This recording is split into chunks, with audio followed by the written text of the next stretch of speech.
launching it in the news like everybody. Oh my gosh, the mic wasn't on because I was doing the test Hi. earlier. Hey everyone, Okay. we've been speaking for like a minute without the mic on, so that was our first faux pas. Is it working now? We had some technical Yeah, difficulties. Let us know in the comments if you can hear us now. yeah. Lisa, Paul, can you hear us? All right. We can start over with the introduction. Yeah, I'm Melina, and this is. great.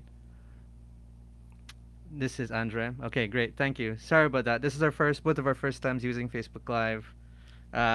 But we'll get through it. We're good now. We Yeah. were saying so many nice things about all of you. All right, cool. Okay, we're ready now. We were giving anybody an opportunity to get into this meeting, so that happened. So we're set. Okay, so my name's Andrew Habet. I am a writer and teacher at Galen University. My background is I have a master's degree in composition and rhetoric, and I'm a PhD candidate in composition and cultural rhetoric at Syracuse University. And I'm currently completing a dissertation on global warming policy as it affects Belize.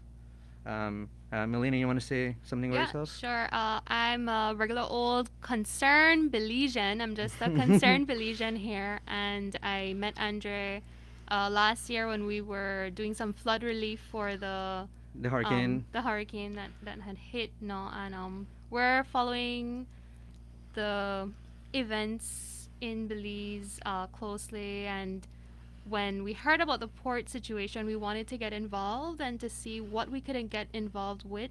And this is the best way that we feel we can give our resources Mm-hmm. to anyone who doesn't quite know where to start on all the information. It's you hear bits and pieces everywhere, and it does take some time. It takes quite a bit of time to put those pieces together. So We've done some of that work. we've done some of that work, and we'll jump into it in a few seconds. One other thing is you can access this slideshow. I included a link to it in the information for the event itself. So you can access the slideshow and follow along with us. And we've included references in the final slide for all the information, or most of the information. And if there's anything you need that is not available here, Melina and I have created an exhaustive archive of information related to cruise ports, both in Belize and elsewhere, that supports a lot of what we're going to be talking about tonight. Yeah. So I think we're ready. Melina will start us off by talking about the three ports, giving an overview of that. And from there, I'm going to talk a bit about um, how other places have responded to this in the form of different varieties of cruise ship activism in the Caribbean and more broadly in internationally, and then talk a little bit about the state of the cruise industry, which if you are looking into the financial conditions of cruising and the continued large shutdown of cruising, it's going to really inform us of how um, precarious the whole situation is. And then from there, we're going to be talking about Melina's will end off with a discussion of what the community of Belize has done so far and what's been the most recent developments with the cruise ports. And from there, we'll end with a final call to action and hopefully set up a future meeting in the form of a Facebook group where we can continue this discussion. I know there's already a Facebook group related to Belize City Cruise Ports, so maybe we'll do it there, or if necessary, we'll develop something else. All right. All right. Well, let's jump into it. So the three ports that are in development are Port Coral, Port of Belize, Port of Magical Belize.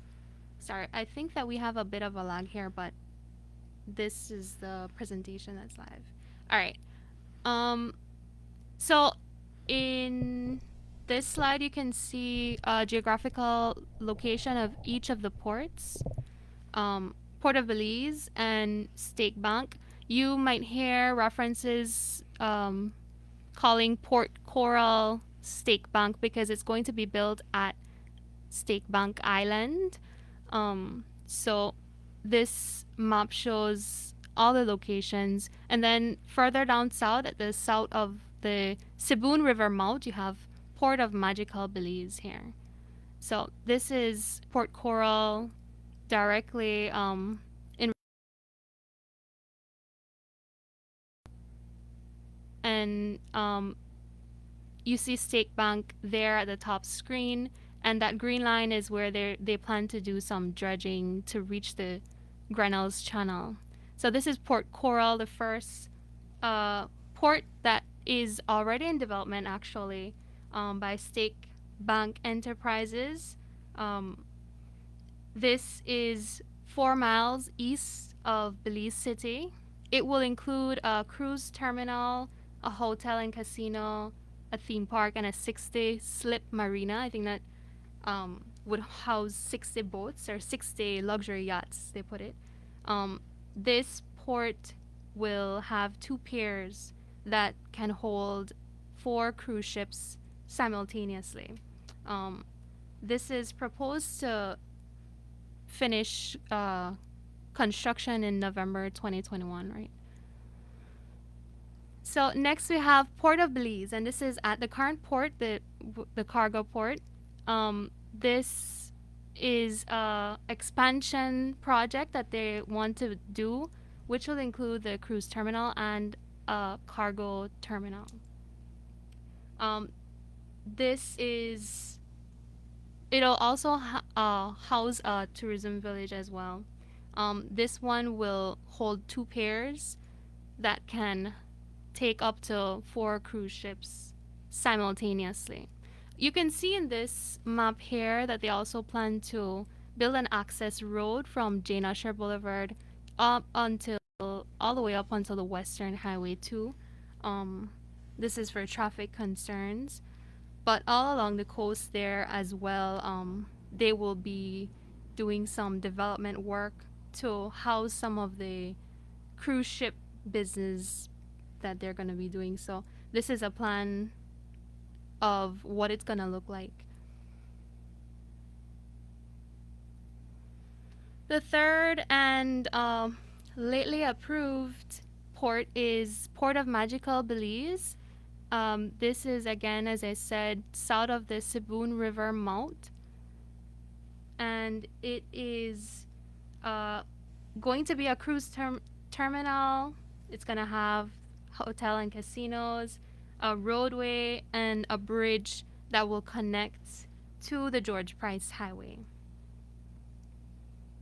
This port will have 3 piers that can hold up to 6 cruise ships simultaneously. So the reason why the developers say that we need cruise port development is because cruise lines are saying that they no longer want to do tendering. Tendering is when they have the cruise ship, the big ships, they can't reach the coastline, so they have to put the passengers on a smaller boat so that they can reach the coastline. So this is a picture here of tendering in the Grand Cayman Islands.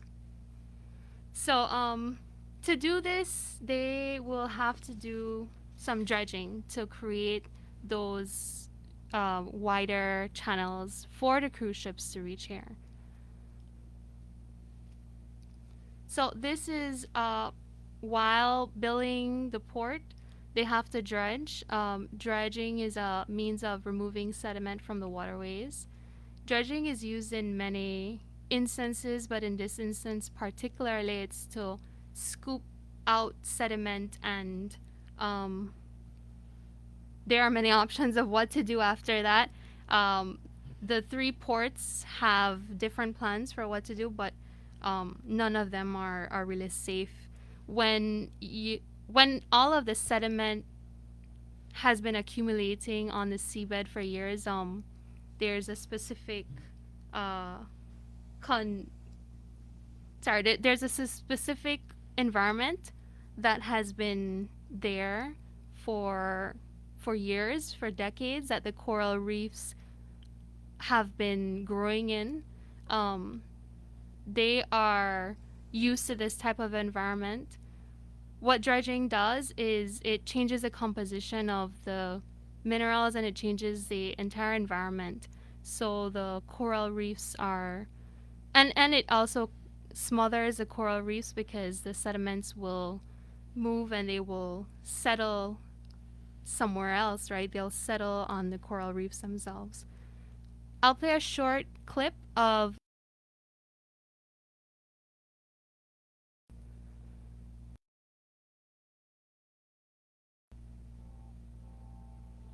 I guess just pause it till it catches up there.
We are actually burying them and smothering them in sediment.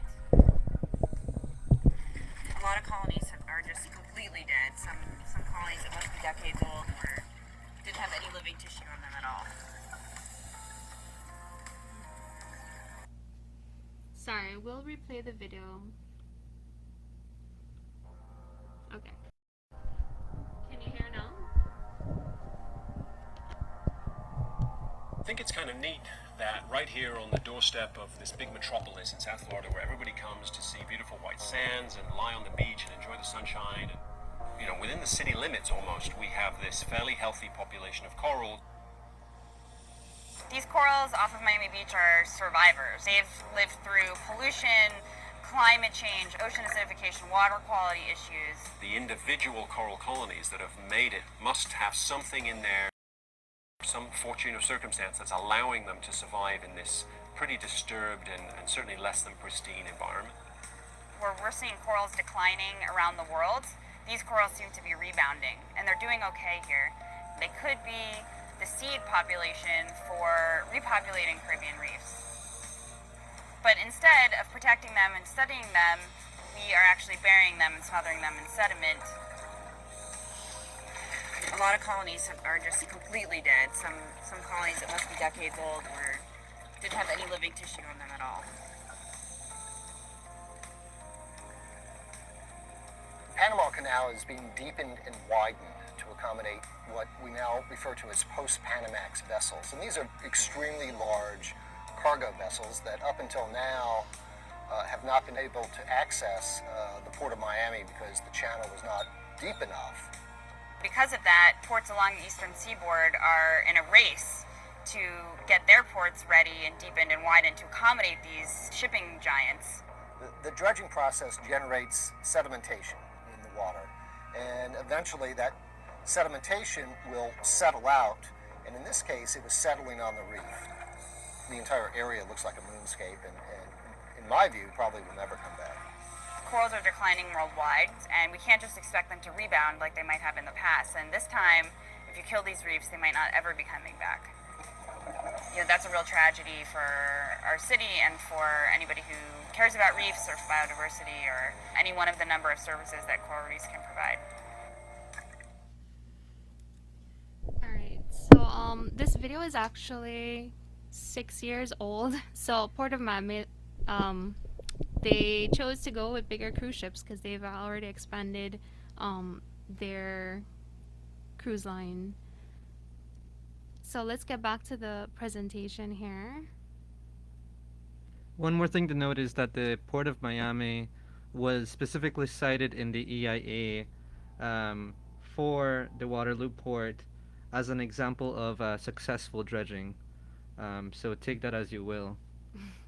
So why are coral reefs important for those of us who don't know? It contributes to the fish environment. You know, it's the home for a lot of fish species. In Belize right now, it provides food for humans. It's very important to the fishing industry and the fishermen who depend on the fishing industry. It generates so much in tourism money because that's the main attraction that tourists come for.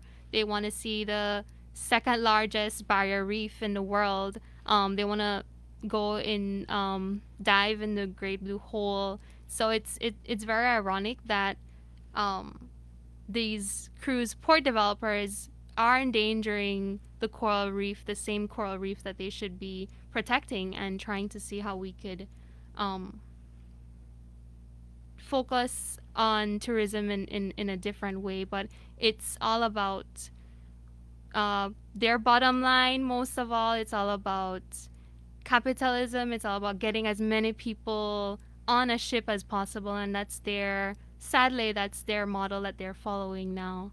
So the coral reefs and the ocean actually also take up and they use more carbon dioxide land trees and land than land trees. So it's very important that we protect not only coral reefs but the ocean. And we see this theme coming up a lot more because the marine ecosystems all over the world are being threatened by cruise tourism and by a lot of developments. So that's the importance of coral reefs there. This is a stock image of a New York Times report where we were celebrating here in Belize being taken off the endangered species list by UNESCO. So, for those of you who might remember, we had a big no oil drilling campaign, no oil exploration campaign about 2 years ago because we were trying to protect these very same coral reefs. We were trying to protect the barrier reef, and UNESCO, they had issued a statement saying that oil drilling would put us directly in conflict with keeping a healthy barrier reef system. So 2 years ago, we were removed off that list when the Belize government banned oil exploration in Belize, and that was a victory for everyone, right? That was a victory for us all. And sadly, we are at risk again of losing our World Heritage Site title because, again, with the 3 ports in development, that will be at risk. This episode is So, this is another video that I'll show explaining more damages that the cruise industry has caused over the world. So not only damaging to the coral reef system, there is air pollution, there is water pollution, there's an issue, you know, with their waste management system, and there has to be effective monitoring of it, not only passing an EIA and getting it through the DOA. That's not where it stops. The government actually has to police and monitor the cruise ships coming in continuously forever.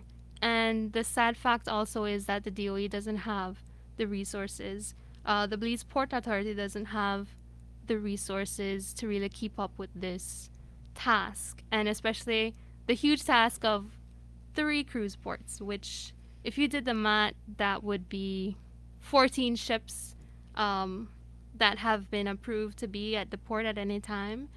So we're not even talking about the carrying capacity of all of these ships. Each ships, there are different types, but they can hold upwards of 14,000, 16,000 people plus crew members. So this video kind of concisely puts all of those um, disadvantages together.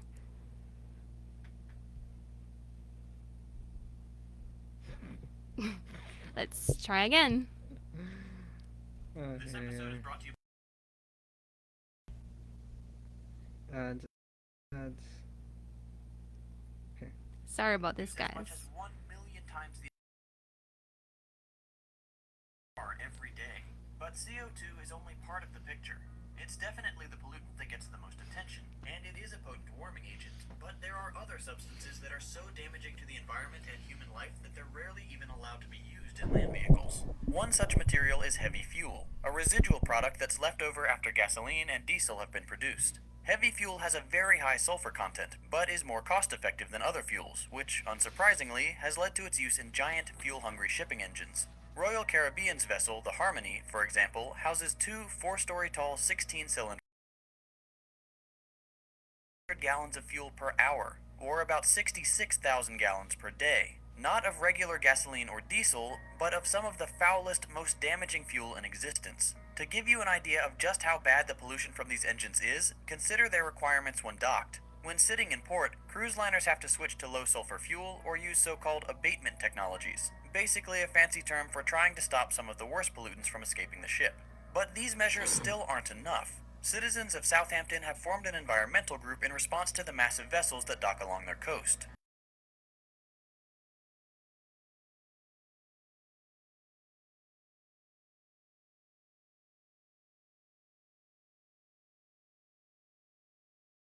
Do not monitor the emissions and their effect on the area. The activist group, Southampton Clean Air, has pushed for the liners to switch to shore power, but the companies have resisted. Experts from Germany and Brussels have analyzed such vessels and determined that a single cruise liner in harbor would have to burn at least 150 tons of fuel per day, and they would emit more sulfur than several million cars and more particulate emissions than thousands of London buses. Southampton is Britain's busiest cruise liner terminal, and can have as many as 5 of these monstrous ships in harbor at one time. Because of this, Southampton is one of 9 UK cities cited by the World Health Organization as breaching air quality guidelines, despite having very little manufacturing. The pollution comes from the massive ships along their coast. To make matters worse, efforts to curb the environmental and human impact of these vessels have largely failed. When in international waters, there's nothing stopping the cruise liners from dumping hundreds of thousands of gallons of sewage directly into the ocean, along with the toxic byproducts of what are referred to as emissions cheat systems. These systems are designed to wash and scrub pollutants from cheap fuel, and this hazardous waste is then dumped into the ocean to avoid disposal fees. These practices, sulfur and nitrogen oxide, contribute greatly to the destruction of marine ecosystems.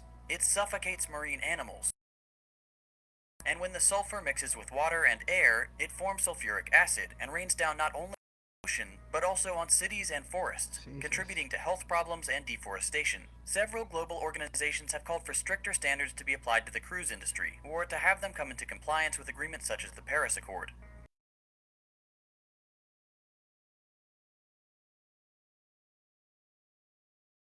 Cars will be necessary to keep the country appalling.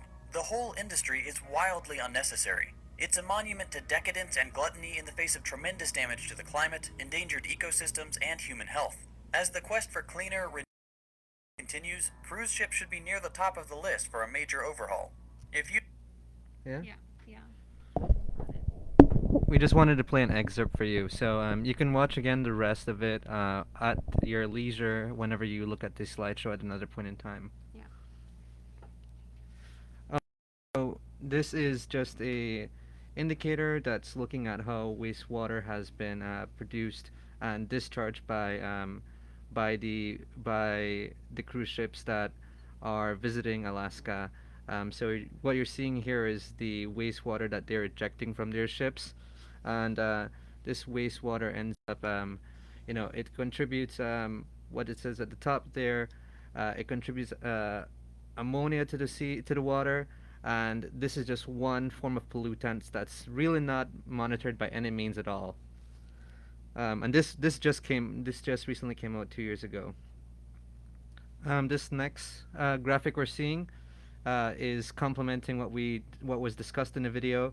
This is specifically looking at sulfur oxide and looking at the way in which sulfur oxide is emitted by these ships. So, if you look at the Barcelona example, for instance, 105 cruise ships emit about, what is it, 30 kilograms of sulfur oxide as compared to 560,000 cars. So this is only the one element, sulfur oxide, and this is has been linked with a lot of respiratory and neurological diseases, which means for frontline communities, for instance, in the case of Port Loyola, that community who this port says in the EIA, this port will help them economically. At the same time, the port will also lead to severe health effects, chronic health effects for those same people. So this is one area of the EIA that is very underexplored in all three instances. So even though the other two are more far removed from people, as the video indicated, that sulfur still goes into the atmosphere and still has an effect on faraway ecosystems because of the way that the atmosphere works and how things are moving all the time. Yeah. So, the other thing we have to be looking at here is the impact of three simultaneous port projects. Um, they will have a severe impact in a couple different ways that are not planned for comprehensively. Right now, we are waiting for the Belize Port Authority to unveil its national port agenda. Though we're not really holding our breath for that to be anything that's substantive that will prevent the development of these three ports. But we'll see how that goes on. But what is not being accounted for through these three projects are the ways in which they will contribute to traffic congestion in this area, um, the way that air pollution of the cruise ships will occur. So they mentioned shore power in the video, and what shore power is essentially when a ship comes to dock, they don't use their own energy. They don't use that heavy fuel anymore. They use the local grid energy. But the EIAs for all three ports do not require shore power to be developed for them.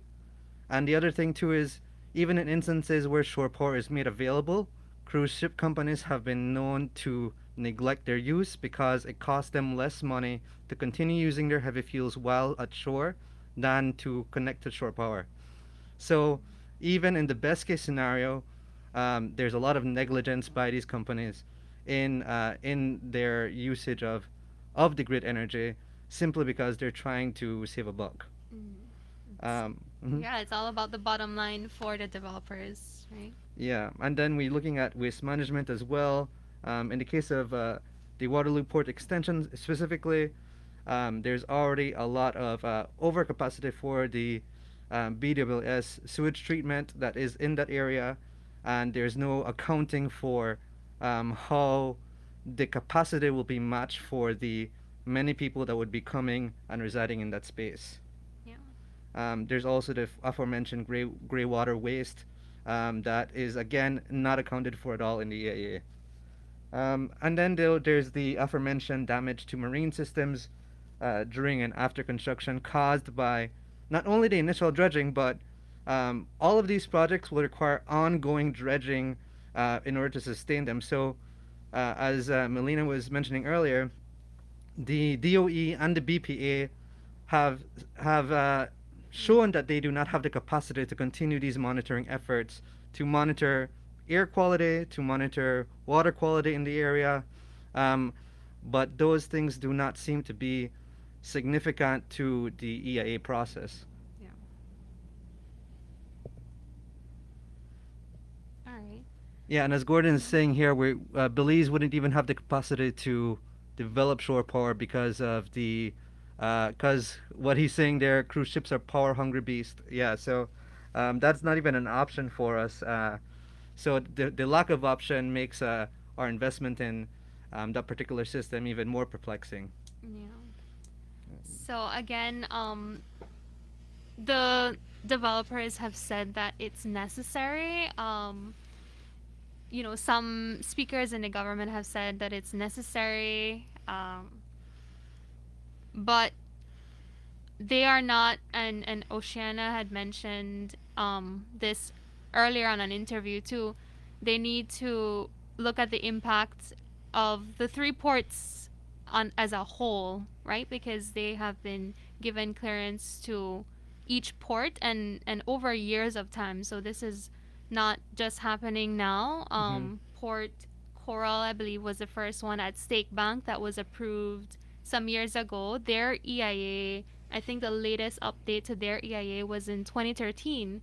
So with that EIA, they were able to be approved, and they're just now in 2021 um, finishing development. So I'm not sure where there is any recourse there either to get an updated EIA for the current environmental uh, state that we are in right now, especially post COVID and all of that. The financial state that the cruise industry is in right now post COVID, which Anja will touch on later.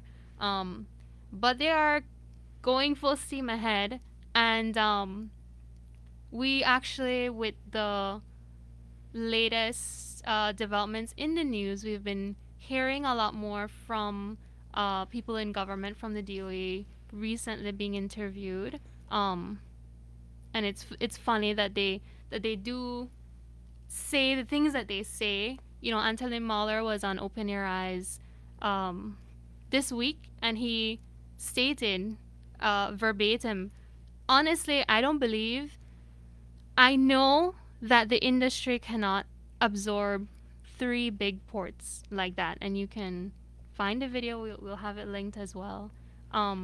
So the numbers really aren't there to support any of this, but they say that we need it, right?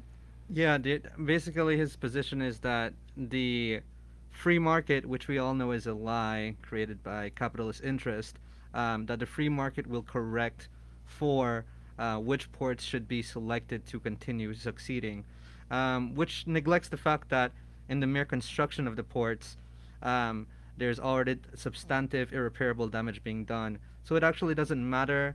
It's good maybe that if we have three ports beginning and then two of them shut down, we have one.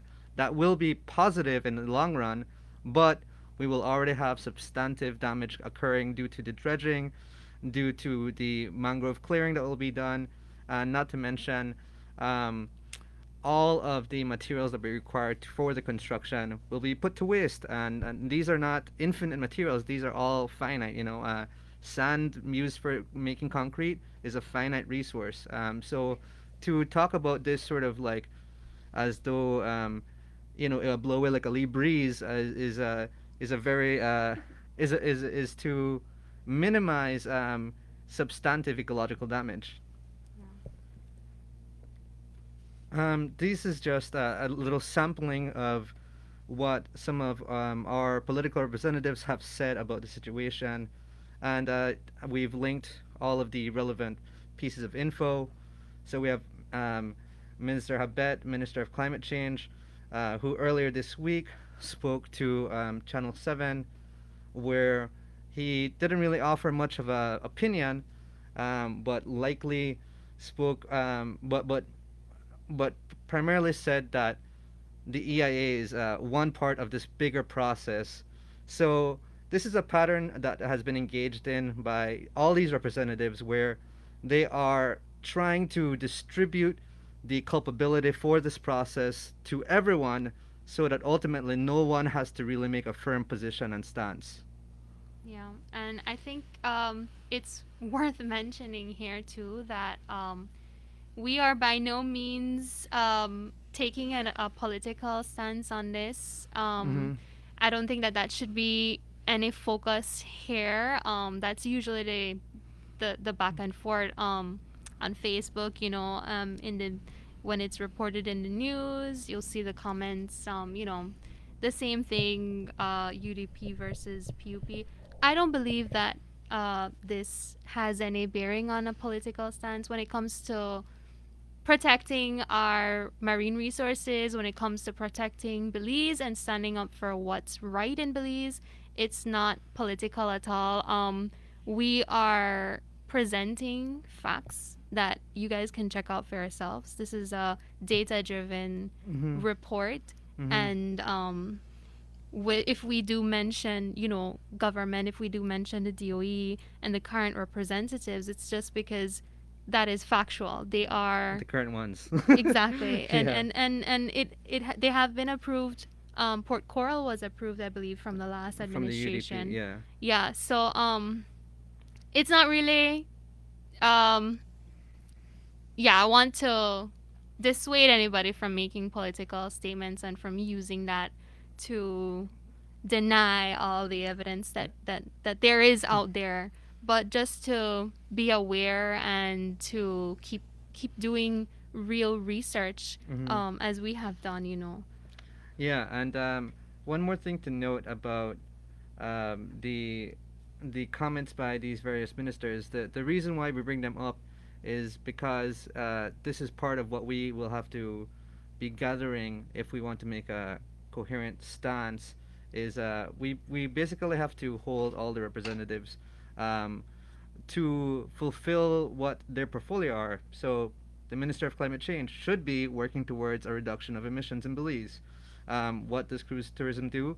It increases Belize's emissions, not only through the ships but also through buses that would be necessary um, to take visitors back and forth from the cruise sites. In the case of the Ministry of Blue Economy, he should be working to that ministry should be working towards the conservation of resources that are economically advantageous for us to have, not only for the next 5 years, but hopefully for the next 1,500 years.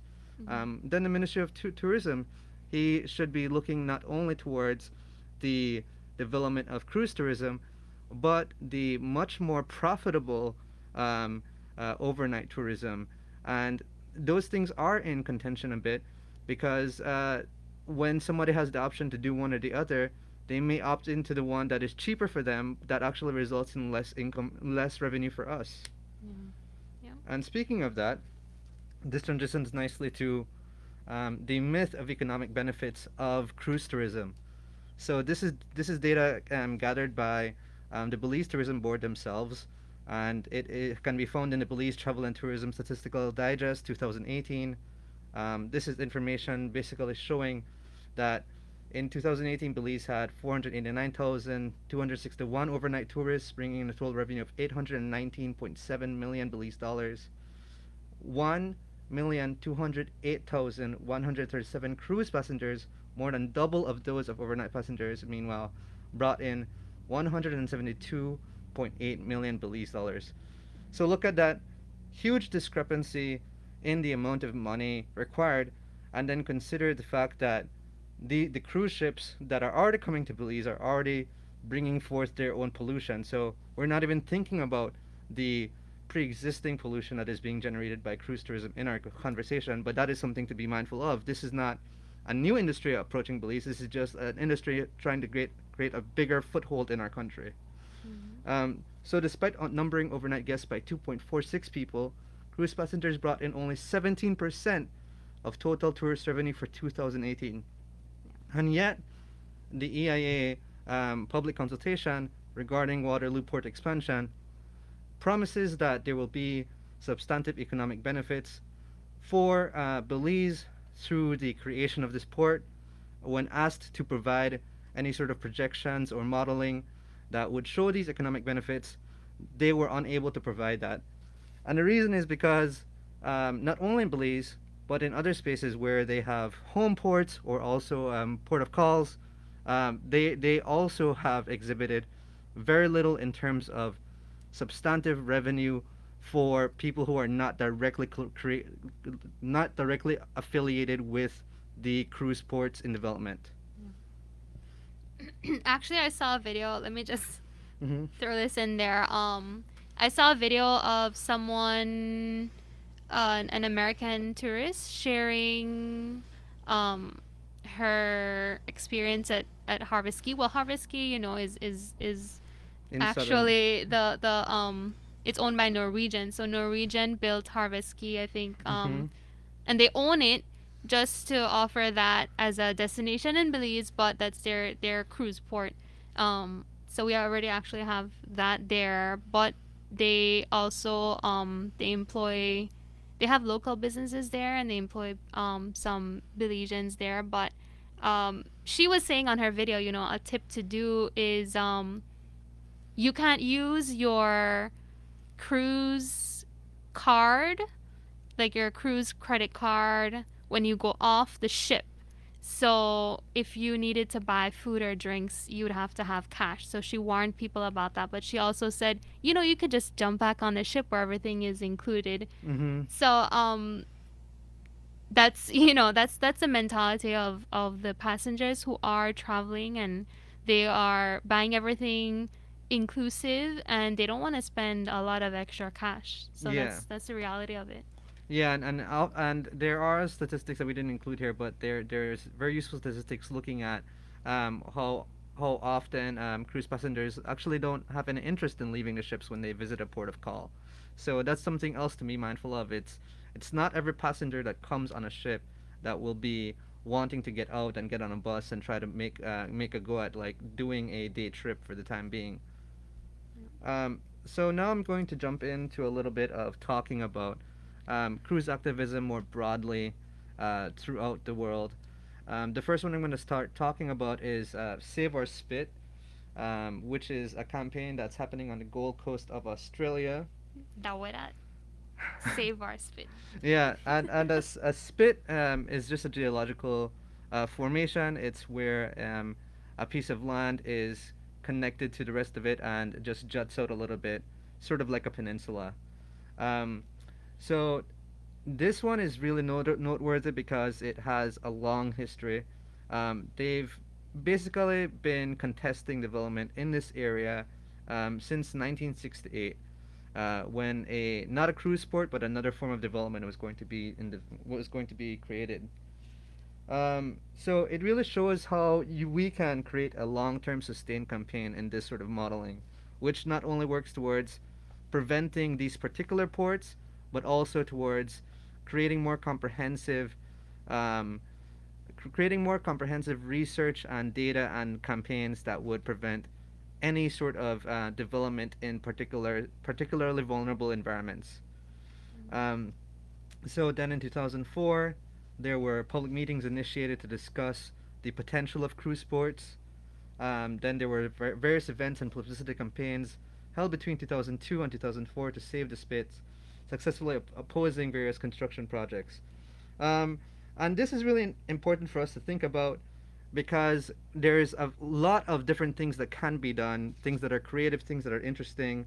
For example, one of their publicity campaigns involved actors dressing as the premier and deputy premier of Australia, walking the plank, and if they float to the surface, the cruise terminal will go ahead, and if they sink, the cruise terminal proposal is sunk. So it's just about like showing the sort of absurdity of cruise tourism and having some fun while they're doing it. And there was like a lot of art activity around this. Um, the Save Our Spit campaign has more recently transitioned into being a research, education, and information dissemination organization under the acronym SOSA. And the reason why this is really important for us to think about is because it makes working against cruise tourism not solely an activist position, but a sound, logical position to take up that is supported by substantive evidence. And if you visit the Save Our Spit website, you'll find a significant trove of archives documenting their fight to prevent cruise port development and other sorts of development in that area. So there's other sites of activism around the world. Last year, the Global Cruise Activist Network was initiated, and this is what was developed because because the cruise industry had come to a halt in March of last year, and a lot of people decided, hey, this is a good opportunity for us to get connected worldwide because one of the big issues with um, fighting cruise port development and the cruise industry is that the cruise industry is like a mobile industry. So it uses often false flags, which means that it will connect itself to a country legally, but the company itself has no affiliation with that country, and it uses that position to avoid accountability in a lot of instances. Yeah. So the Global Cruise Activist Network, it's a Facebook group that holds bi-monthly meetings. They're hosting another one Friday. I will share the link to that information. Friday's meeting will be at 1 p.m. and it's a training meeting to help people become more comfortable with talking to the media. Mm. Um, so they developed the principles of responsible cruise tourism, and that's really worth looking at. It's basically something that people can visit and get an understanding of how cruise tourism can start to adapt itself to, if it wants to be an industry that continues to exist in the world. Key West, Florida, is another example that is really interesting. They had a referendum last year that limited the amount of cruise ships that could visit Key West, among other things. And this now is in contention at the state level in the United States, at the Florida state level, because they're trying to um, remove Key West from being able to regulate their own port access. In Juneau, Alaska, a similar proposal has just been initiated by one of the members of Global Cruise Activist Network to limit cruise ships. Then in Venice, Italy, what's occurring there is that they recently passed a law that prohibits the entry of cruise ships into the Venice Lagoon. Unfortunately, Mm-hmm. that has resulted in the displacement of those ships to a adjacent lagoon that that is going to basically be an indefinite holdover until they figure something else out, and they don't seem to be in a rush to figure that out. Yeah. All right, so I'm going to talk now about two Caribbean cruise activisms um, and that are more relevant to us, perhaps. Right now, there's the Last Chance for Lighthouse Point, Stop Disney campaign in the Bahamas. It's a citizen campaign run by Bahaman and U.S. citizens to prevent the passing of Disney Cruise Port at Lighthouse Point, which is a very economically, very biodiverse area that is going to be susceptible to the effects of the port. And similar to us, where we had a very rushed EIA process and a very underwhelming public consultation, that also happened with them recently on April 8th. As a result of that, the Stop Disney campaign has decided to do its own public consultation, which again I think is a very useful strategy for us to keep in mind because it serves as a way to correct and remind the public how an EIA process should be working, how it should be functioning, not as Mm. the opportunity for a developer to manipulate information, but for there to be a data-based, uh, environmentally centered EIA Mm. process that is. You want to say something? Yeah. Sure. The common thread that I see here in the research we've done and all over the world is that once these developers present something, it's very likely that it's going to be approved. And the DOE actually in Belize has almost always greenlighted the EIAs that have come across their desk. No, um, and that's seen all over the world. Once you have multi-million-dollar projects on the table, it's very hard to stop, right? These are very powerful people. You know the developers of each of these cruise ports in Belize.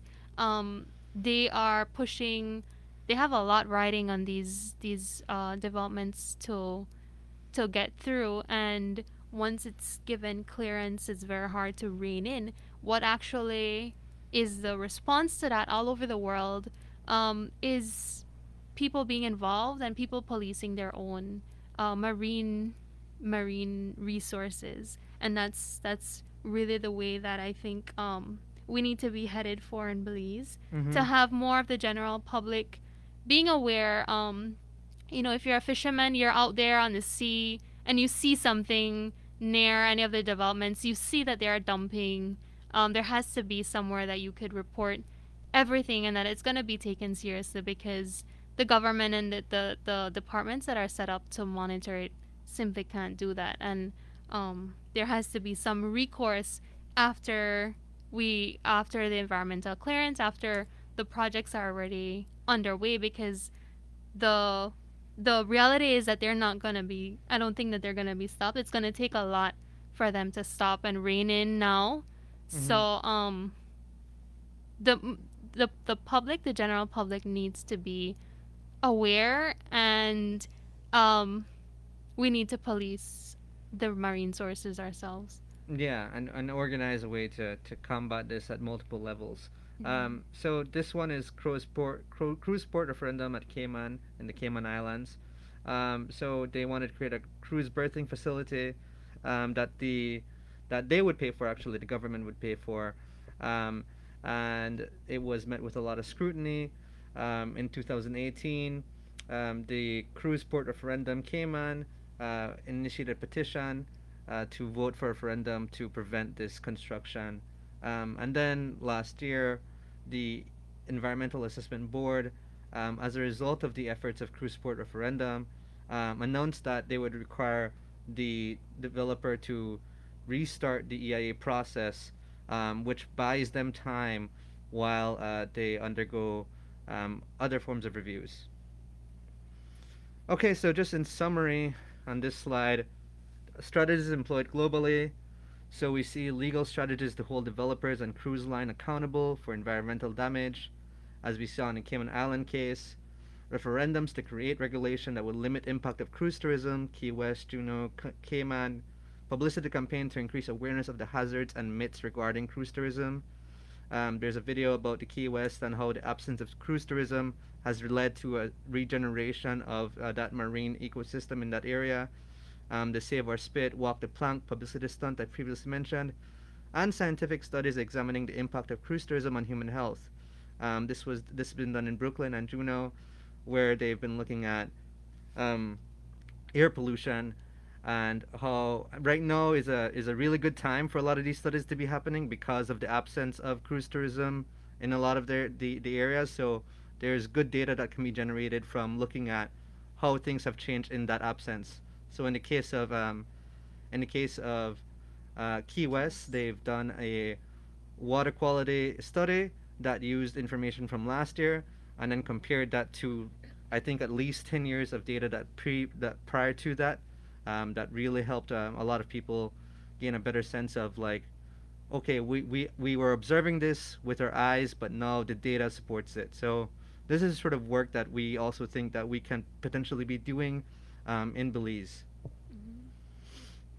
So we're nearing the end of our discussion. What I want to say here is why the cruise ship industry is in trouble, just generally. They're suspended since March 2020, meaning that there's been substantial losses for the cruise lines, the ports, and loss of employment.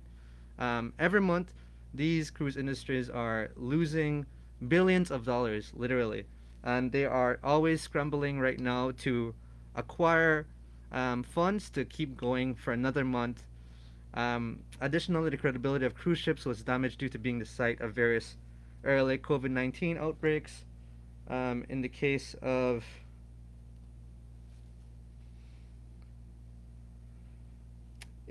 Carnival, they were hit by the coronavirus very hard, and they had Mm-hmm. like 1,500 people get COVID while on their ships, and they have lost a lot of credibility with their passengers. Um, there was a study done that looks at the way in which people view the cruise industry at this present moment in time. Mm-hmm. This study we have linked in the references. Nearly 45% of the people interviewed for this study had less belief than before the pandemic that cruise lines are transparent and honest about safety or health issues. This refers to the fact that the cruise lines were not being honest with passengers on board about the COVID outbreaks that were happening, leading to greater outbreaks there. Also, cruise ships, because of the way they're designed, air circulates throughout the entire ship. So even if you're in your room by yourself, it's not actually safe because the air circulating through the entire ship would eventually get to you anyways. So when we're thinking about COVID safety, the cruise ships are not being transparent about the fact that it would take super high standards for regulating passengers, making sure they're vaccinated, um, controlling outbreaks very seriously, um, for them to be able to make it. And uh, the last point I have here is that the cruise ship industry is basically not really complying with that. And one of the reasons is that there's a lot of fear by the cruise industry that a lot of their passengers, a lot of their customers are resistant to the idea of vaccination. So they don't want to discourage those people. Cruise ships also were gaining increased scrutiny due to their contributions to greenhouse gas emissions and noise, air, and water pollution. So financial state of cruise industry. As I said, these companies are losing a lot of money every month. The net loss for Norwegian Cruise Line was 2.2 billion for for 2020, whereas for Carnival it was 2.2 billion. Sorry, was that the same? That might be. Is it correct? Yeah, I guess it's correct. Yeah, I was thrown by the fact that they were the same number. So now we're just looking at here the local response. Right. So this is actually at the beginning where I heard about this issue. We had some NGOs and environmental groups that had all they stood united on this issue, and they issued a letter um, stating certain demands. One, that there will be no ocean dumping, and if the department can somehow assure us that this will happen. So that's number one. Number two is that we need a comprehensive cruise port strategy for Belize, prepared by an independent consultant for us, to know what are the next steps in investment in the cruise industry. And number three, we need better laws, because the current laws uh, don't require developers, regulators, or advisory bodies to ensure that there's any meaningful public consultation, or that the public contributions are adequately addressed. So those are three things that I don't feel that the government has really met with. Following this, the Belize Port Authority had issued a stop order on all the developments, and they said that they would need about 4 months to create a port plan. Um, that was something that was met with some that was met with some positivity at the moment, I guess, because it is a step in the right direction. However, uh, recently, they within the 4 month period, they actually gave environmental clearance to Portico Enterprise. This is to build the environmental clearance for Port of Magical Belize, which is the largest um, impact of the three ports. So we are still waiting on the cruise port policy plan that would look at all of these projects as a whole, and we haven't received that yet. Um, I know all the NGO communities have sent letters. They have been trying to really they're doing the work on the ground to contact contact all of these agencies and the players involved, and they get nowhere, right? It's working. Okay, Okay. so we're at the end. Gordon says that the video has cut out. It's saying that we're still live, but I'm not sure. I'm not sure what to believe, Facebook or Gordon. But we're at our end here, and so recently Oceana released a press release indicting the current state of these ports and the passing of the port of Magical through the and giving it environmental clearance. Keep informed and share what you know. This is very important. This has been vital to us being able to create this presentation. We've been able to share information between us, and various of the people commenting have been very informative and instructive in sharing their knowledge to us. Um, Lastly, we want to continue this conversation in a more discussion-based way with a next meeting that we will create a Facebook group, and we will share the link to that group in the event um, comments discussion, and we want to set up a Zoom meeting for people to come to, and then we can basically create various responses to this. You know, whether that's developing more research, whether that's developing particular um, publicity campaigns to get people to pay attention to this issue, whether that means finding ways to uh, use the legal system to hold these companies accountable. So there's a lot that can be done, and we need a lot of people to join in on this, because we can't do it alone. The people who we know have been involved in combating this can't do it alone, and I think it's still possible. I think we can still Yeah. win this.